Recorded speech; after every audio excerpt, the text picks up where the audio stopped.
네, 안녕하세요. 2016-0012 강주환입니다. 이번 영상에서는 조지프 헨릭의 책 호모사피엔스 그 성공의 비밀을 바탕으로 인간은 왜 지구에서 가장 성공한 종이 되었는가 라는 질문에 대해 이야기해 보도록 하겠습니다. 인간은 왜 성공을 했을까요?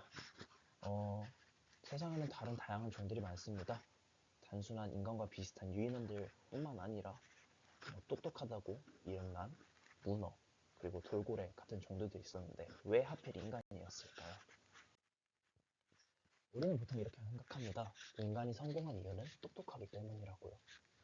인간은 이성적이고 창의적이고 언어를 사용하고 복잡한 문제를 해결할 수 있기 때문에 다른 동물들과는 다르다고 생각합니다.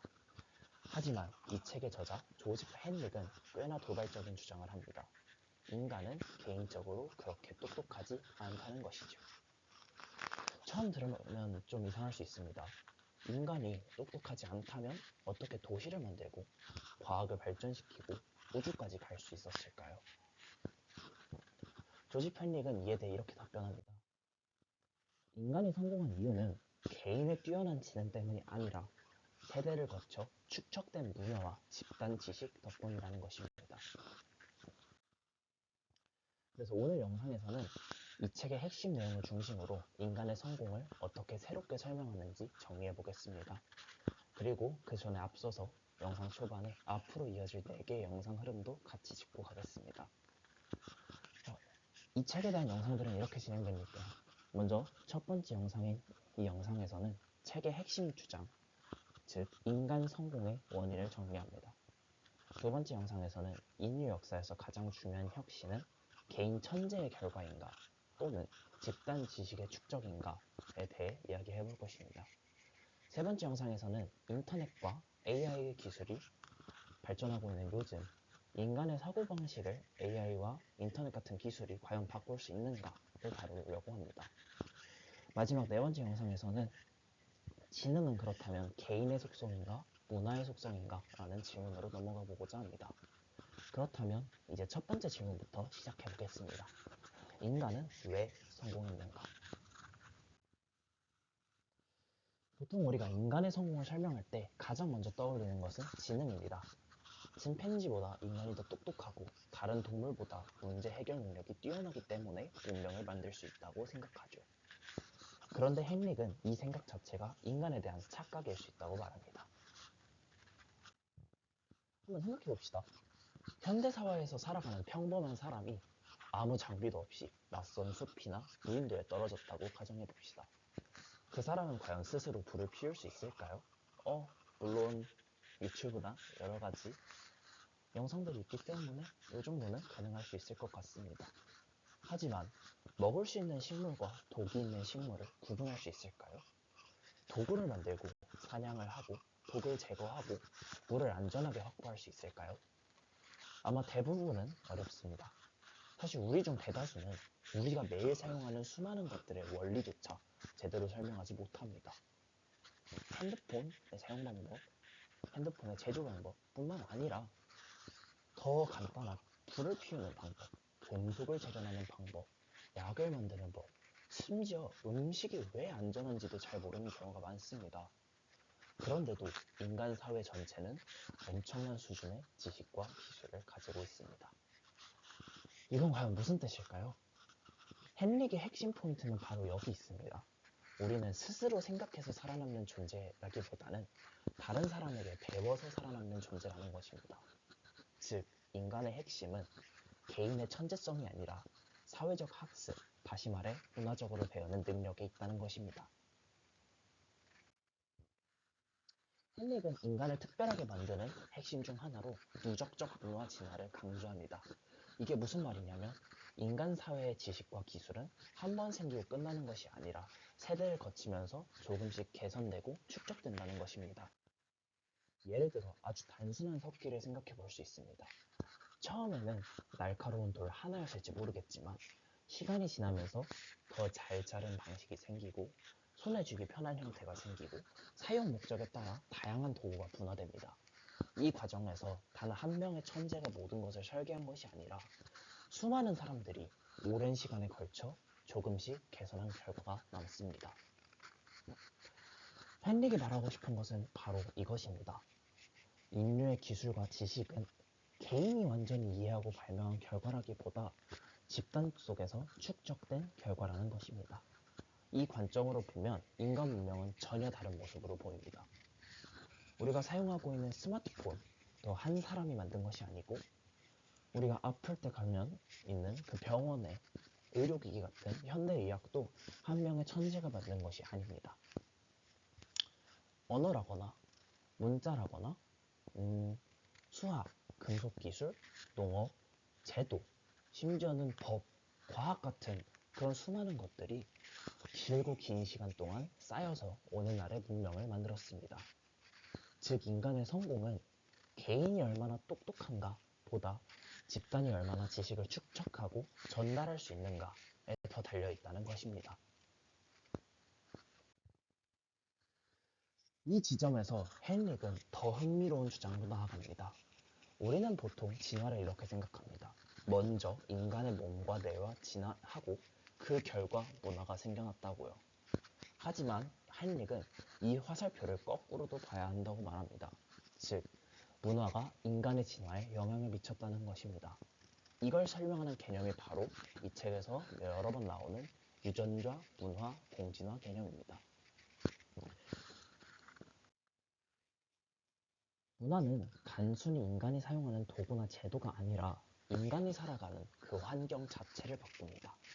그리고 그 환경이 바뀌면 자연 선택이 작동하는 방식도 바뀝니다. 예를 들어 우리 한번 요리를 생각해 볼까요? 음식을 익혀 먹기 시작하면 기존에 그냥 날 것을 먹는 것보다 소화가 쉬워집니다. 그렇다면 몸은 예전처럼 긴 소화기관과 강한 턱, 큰 치아의 모든 에너지를 쓸 필요가 있을까요? 아니죠.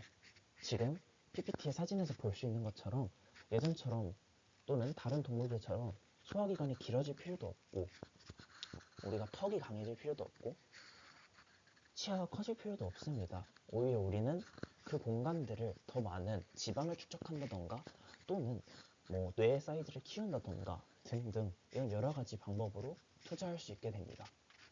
즉, 요리라는 이런 문화적 실천이 인간의 해부학적 특성과 진화 방향에까지 영향을 주었을 가능성이 있다는 것입니다. 책에서 나오는 또 다른 예로는 유당 분해 효소 지속증이 있습니다. 아마 많은 분들이 유당 분해 효소 불내증에 대해서는 알고 있으실 건데요. 유당 분해 효소 지속증에 대해 조금 설명을 드리자면, 원래 대부분의 포유류는 어릴 때만 젖을 소화하고 성체가 되면 유당을 잘 분해하지 못합니다. 하지만 어떤 인간 집단은 이런 목축 문화를 발전시키면서 성인이 된 뒤에도 우유를 마실 수 있게 되었습니다. 이건 단순한 습관 변화가 아니라 문화가 새로운 선택압을 만들고 유전적 변화를 이끌어낸 사례로 자주 언급됩니다. 제 주변 친구들은 이 선택압이라는 단어를 모르던데, 선택압 같은 경우에는 어떤 선택을 하도록 강요받는 그런 압력을 의미를 합니다. 이어가자면 비슷하게 농경 문화, 그리고 발효 음식, 특정 식단, 정착 생활 같은 것들도 인간의 유전자와 몸에 영향을 끼쳤다고 설명할 수 있겠습니다. 결론적으로 헨릭의 관점에서 인간은 그냥 자연에 적응한 존재가 아니라 자신이 만든 문화 환경에 다시 적응을 한 그런 존재입니다. 이 말은 꽤나 급진적이에요. 왜냐하면 인간은 문화를 가진 종일 뿐만 아니라 그 문화 때문에 스스로의 진화 방향까지 바꾼 종이라는 뜻이기 때문입니다. 그렇다면 왜 인간만 문화에 영향을 받을까요? 대부분의 이 분야를 연구하고 있는 학자들은 이렇게 설명합니다. 우리의 문화는 누적적이기 때문에, 그렇기 때문에 수천 년 동안 문화가 쌓일 수 있었고, 그러한 긴 시간 동안 문화가 진화에 영향을 미칠 수 있었다고요. 다른 집단 같은 경우엔 문화가 금방 사라지고 기록이 되지 않기 때문에, 특히나 남겨지지 않아서 누적적인 문화가 쌓이지 못하게 됩니다. 그렇기 때문에 인간만이 이러한 누적적인 문화를 통해서 문화, 유전자, 공진화를 가능했다라고 설명을 합니다.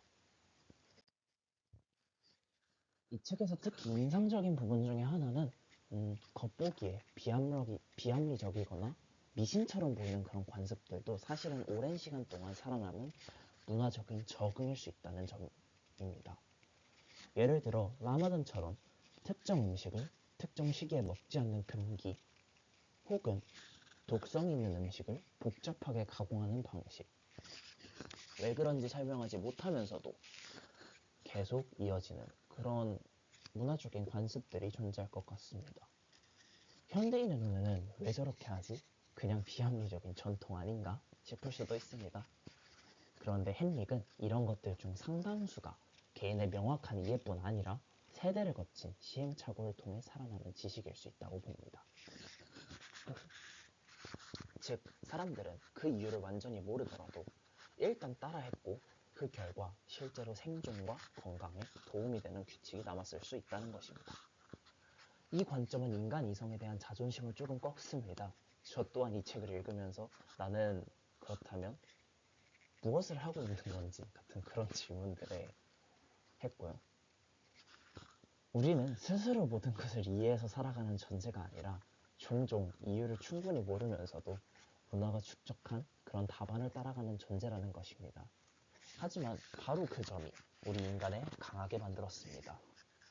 우리 개인이 다 이해하지 못해도 집단은 오랜 시간 동안 효과적인 방법을 보존할 수 있었기 때문입니다. 정리해보겠습니다.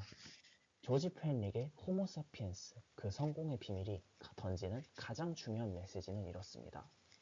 인간의 성공은 개인의 뛰어난 지능, 순수한 이성 또는 몇몇 천재만으로 설명되지 않습니다.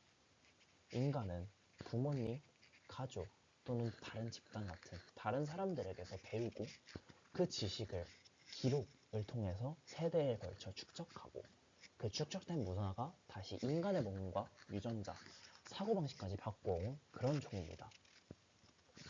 즉, 우리 인간의 진짜 힘은 혼자 생각하는 이런 두뇌가 아니라 함께 축적해온 문화에 있다는 점입니다.